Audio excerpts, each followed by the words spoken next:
প্রথমে শোনা গিয়েছিল 21শে মার্চ থেকে শুরু হবে আইপিএল 2025, কিন্তু এখন নতুন খবর সামনে এলো।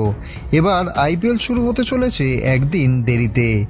বোর্ড সূত্রে জানা গেছে 21শে মার্চ নয়, 22শে মার্চ থেকেই মাঠে গড়াবে আইপিএলের প্রথম ম্যাচ। আর এই উদ্বোধনী ম্যাচে মুখোমুখি হবে গতবারের দুই ফাইনালিস্ট কলকাতা নাইট রাইডার্স ও সানরাইজার্স হায়দ্রাবাদ। অবশ্য এর পেছনে কিছু কারণও আছে। 21শে মার্চ ছিল শুক্রবার, তাই বোর্ড সিদ্ধান্ত নিয়েছিল সপ্তাহান্তে অর্থাৎ শনিবার আইপিএল শুরু করাই ভালো হবে। তাই দুদিন পিছিয়ে 22শে মার্চ নিয়ে আসা হয়েছে আইপিএলের এই ওপেনিং ম্যাচের মেগা ইভেন্ট। এখন শুধু অপেক্ষা অফিসিয়াল ঘোষণার। বন্ধুরা, আপনারা কি ভাবছেন এই সিদ্ধান্ত নিয়ে? অবশ্যই ভিডিওর শেষে কমেন্টে জানাবেন।